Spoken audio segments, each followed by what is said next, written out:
1941, 1945. During the war, 500 Kazakh citizens became hero of the Soviet Union.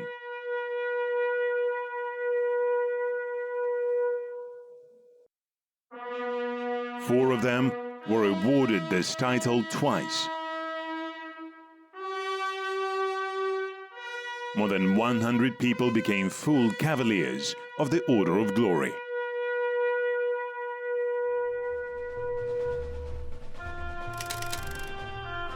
June the 22nd, 1941. It was the beginning of the war, which would last for 1,418 days. The enemies opened shell fire on the Brest fortress at 4:15 in the morning. That's how the war began for 7,000 soldiers and officers, including heroes from Kazakhstan.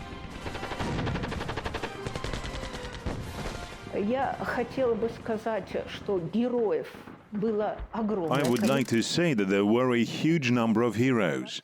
The planes flew at 4 o'clock in the morning on June the 22nd, while the country was still asleep. And so many bombs were dropped on the Brest fortress that even the land was on fire. Between 1938 and 1940, 178,000 young Kazakh citizens were called up for service in the Red Army. More than 1,000 of our compatriots took the military oath in the very place where the first military actions started on June the 22nd. Even before Molotov's official announcement, the young men from Kazakhstan selflessly defended the borders of the country, including Abdrazak Mamiev, who was a soldier of 125th Rifle Regiment. Abdrazak Mamiev, sniper. Abdrazak Mamiev was a sniper. He graduated from the Tugen Pedagogical College and was called up from Kordai district in 1940. He served in the 125th Rifle Regiment. This unit was called the Kazakh Regiment because there were many Kazakh citizens in it.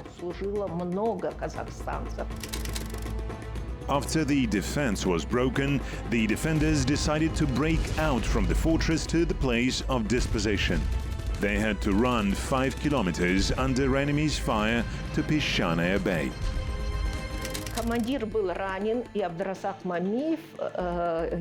The commander was wounded, and Abdrazak Mamiev carried his commander on his shoulders.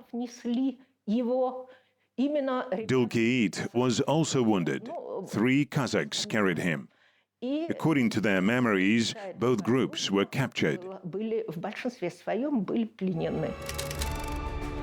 Abdrazak Mamiev was wounded and spent almost a year in captivity.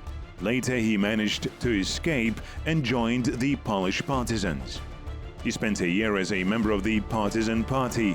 In 1943, he returned to the ranks of the Red Army and participated in the liberation of Ukraine. In 1944, he was wounded and lost his leg. After the hospital, soldier Mamiev came back to Kazakhstan with honors.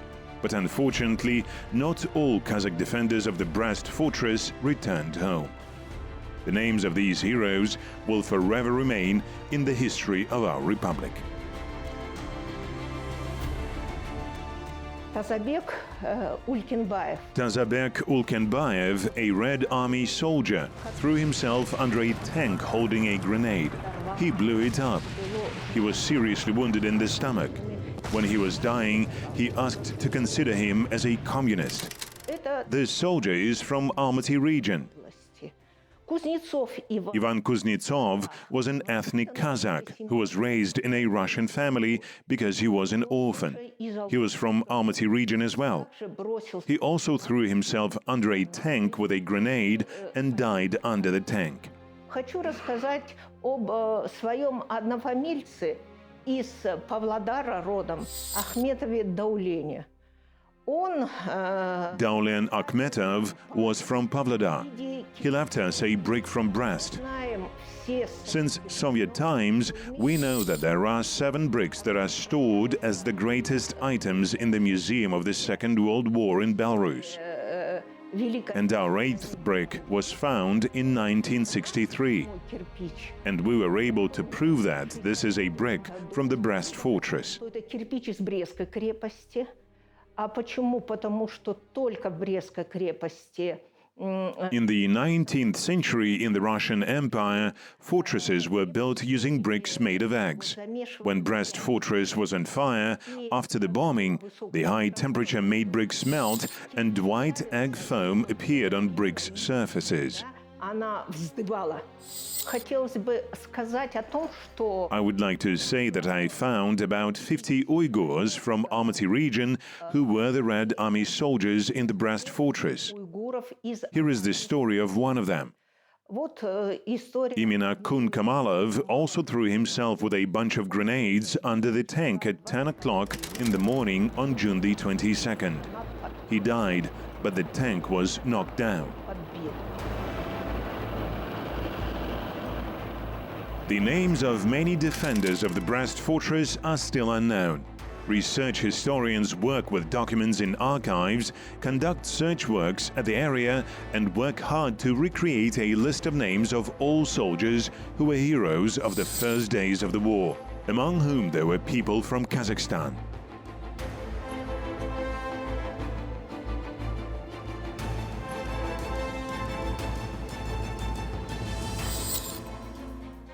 March the 12th, 1943. All this time I write letters to Dad, but I do not send all of them. But that's the way I imagine him next to me. Even before the war, he was my best friend. I used to tell him everything. And now, I have only letters. Yesterday I had a fight with the boys in the yard. Nothing special. But I got bowled out for the bruise. Well, how could I explain to my mother that Romka was wrong? I bit him because he called Olga a fascist. But she always lived with her mother next to us, and everybody knew that they were Germans. Well, they are not fascists. I wrote to my dad about that. He knows exactly who the fascists really were. Musa Khan Bedi Bayuli exactly knew who the enemy really was. On October the 10th, 1941, he was called up to the ranks of the Red Army. After the assignment, he joined the artillery.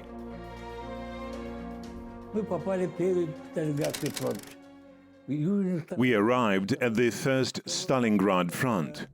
We were prepared to close the ring of Stalingrad.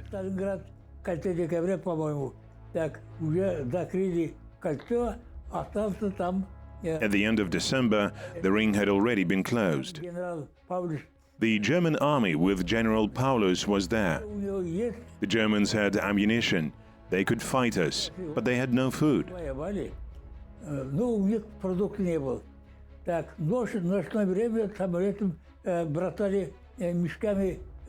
During the night, the Germans received bags with bread, sausages, canned food, and everything that their soldiers needed. Sometimes these bags were thrown to us too.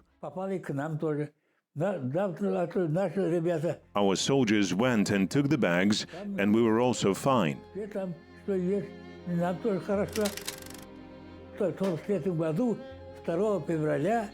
On February the 2nd, 1943, Paulus was forced to surrender with 320,000 soldiers and generals.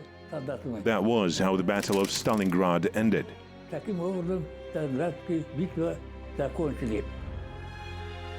From the first days of the war, 109,000 people went to the front from Zhambyl region.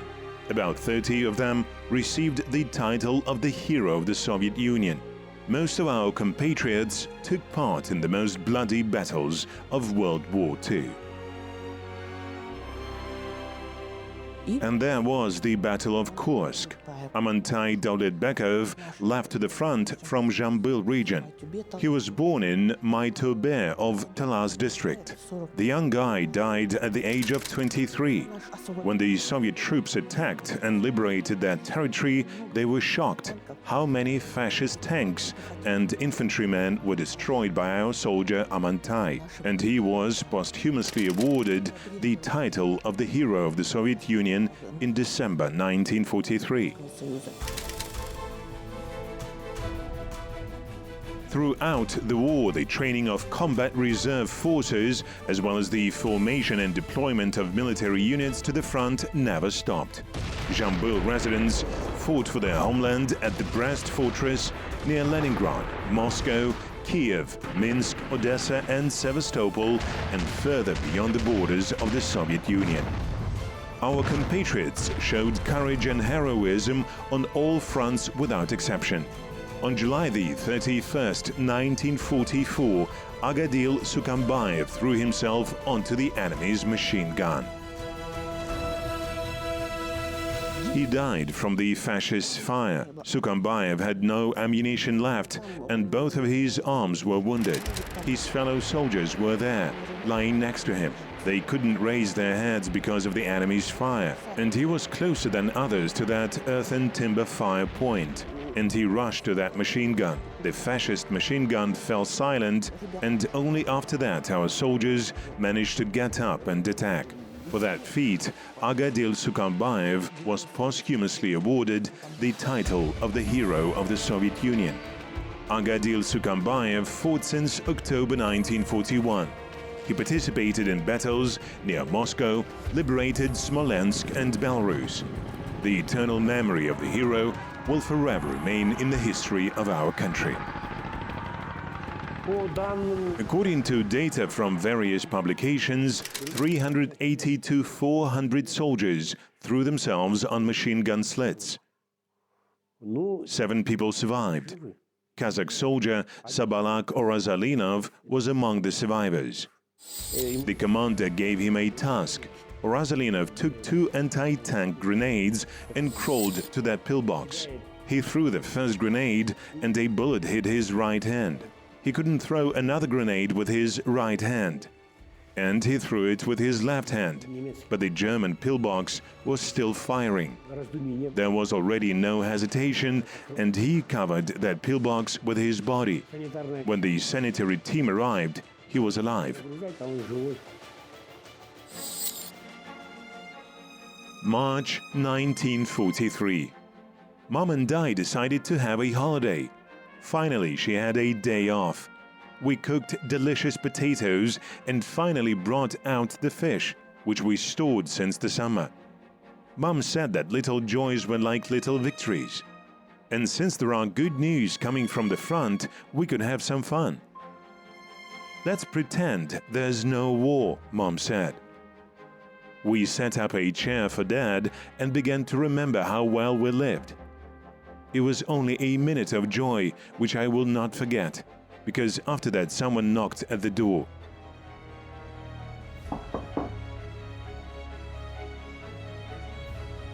The postman brought us a death notification.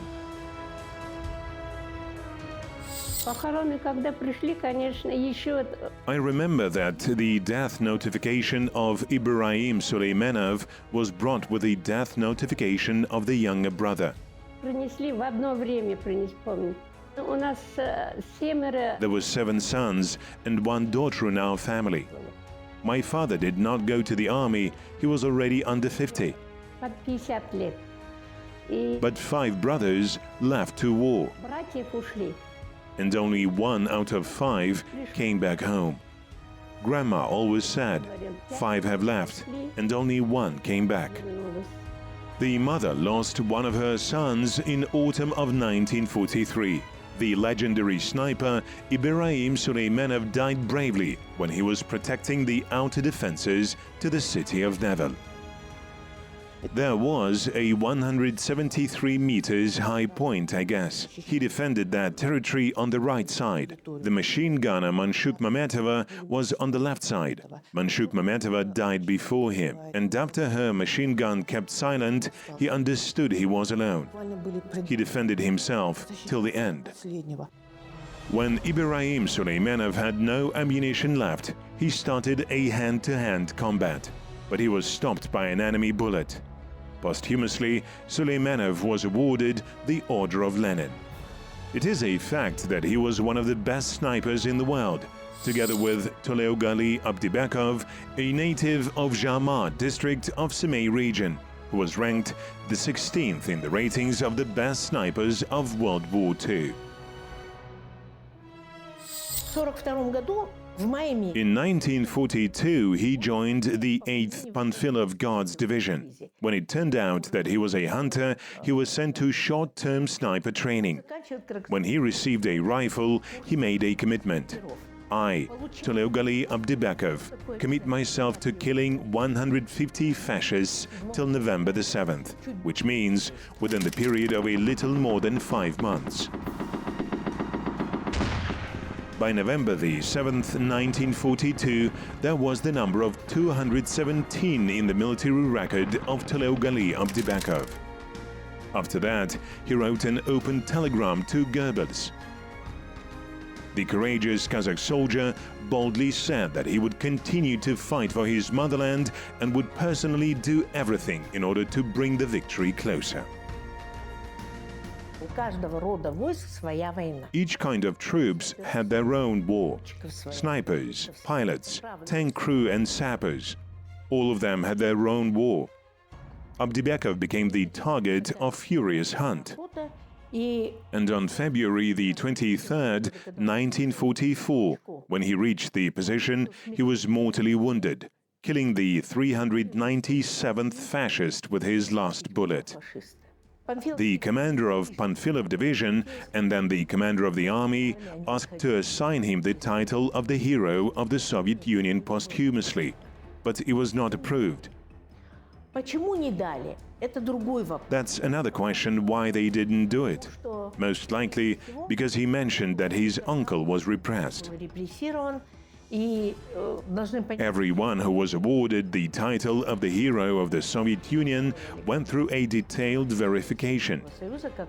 He was awarded the Order of Lenin, the Order of the Battle of the Red Banner, and the Order of the Patriotic War. Talogali Abdibakov is a hero of his people. His name should remain in the memory of the descendants no matter how many awards he had, just like the names of many citizens of Kazakhstan who did not return from the war. Each of them is a hero for their families. There is another real story that I want to tell. It is about a woman who lived in Merki with her 2 sons. When the war began, her 2 sons were called up to the front and both went to war. Every day she was waiting on a hill near her village for her sons to return from the war. But one day, one of the villagers told her that her 2 sons had died at the front. But she did not believe that. In grief and sorrow, but still with hope in her heart, she used to go to that hill saying, Jackson should come today. Koi Shigul should come today. And every day until her death, she went there waiting for her sons.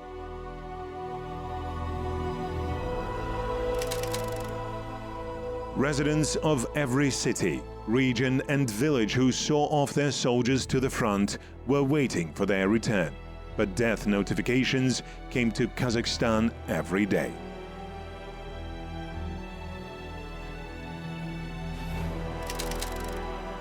Letters of gratitude, mentions of the feat and inscriptions saying heroic fulfillment of duty. All that meant only one thing to families. They would never return home. March the 30th, 1943. All these days I could not realize and understand that Oljas has gone. He heroically died during the performance of a combat mission. He is a hero, but my mother said he is gone. She silently rolled up the paper and then she did not even cry. She screamed. She screamed so loud that I covered my ears. I did not want anything to hear or see, and at one moment I even stopped breathing. I can't even explain what it really meant to get a death notification. And my mother, hardly calmed down, started to cry again. She was telling about Oljas, how they played together, and the worst thing she said at the end, he will never come to us again, and we do not even know where he lay. Many heroes did not return from the battlefields. Many continued to fight. Every day, no matter what feat they committed, they fearlessly advanced forward and brought victory closer. It was really terrifying when there were no trenches along the streets. We couldn't make a trench. We couldn't dig the roads because there was asphalt. There were dead people lying on the streets. We used to put one body on the other and stayed behind them. That was terrifying, of course. Our compatriots heroically fought in divisions that were formed on the territory of the Republic. 90% of the divisions consisted of soldiers from Kazakhstan. 312th Aktobe Division was formed in the city of Aktobe. 7,000 residents of Aktobe, as well as residents of Turkestan, Atyrau and West Kazakhstan regions, joined that division. The division consisted of 4 regiments. One of them was a 1081st Rifle Regiment. My father served in this regiment. The regiment and the division fought near Moscow in Maloyaroslavets. These were the most cruel years of World War II, when the Red Army suffered losses. There were 11,000 people in the division. More than 6,000 died in the first battle. 35 people who went to the war from Aktobe region became the heroes of the Soviet Union. The memory of each soldier is preserved in archives, museums, and families. The Order of Lenin was awarded to 47 Kazakh officers, the Order of the Red Star to about 2,212 people. These numbers were only about officers. If we talk about soldiers, we still do not know. Therefore, the people of Kazakhstan during World War II made a great contribution to the victory. Musa Khan Bedi Bayuli made his invaluable contribution to the victory. The veteran has 28 medals, the Order of the Red Star and the Order of the Patriotic War of the first and second class. He ended his military career in April of 1945, a month before the announcement of the victory. Наша задача была освободить Латвию, Литву и Эстонию. Это от Германии, от фашистов. Воевали в 1945 году, 10 Our task was to liberate Latvia, Lithuania and Estonia from fascists. I was wounded on January the 10th, 1945. We were in trenches. One of us was shot in the heart. One shell hit the forest, another crashed near us. We already knew how the shell fired, in what direction, whether it was farther or closer. I was injured in my stomach in 3 spots. The officer brought us immediately to a field hospital, which was located 5 to 6 kilometers away in the forest in tents. I underwent a surgery there. Then we were told we became invalid, out of the army. I was classified as a person with Group 2 disability of the Second World War.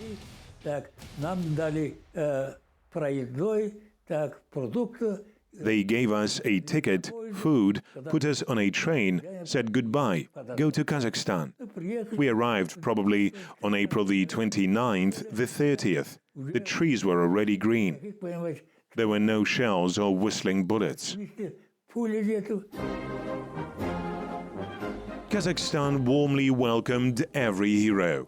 11% of the republic's population died in battles. Those who fought at the front, worked in the home front and survived had to develop the post-war country. How the country experienced that period, who were the people who gave us a peaceful sky? Look for answers in the project Our Common Victory. To make everyone know, remember and honor.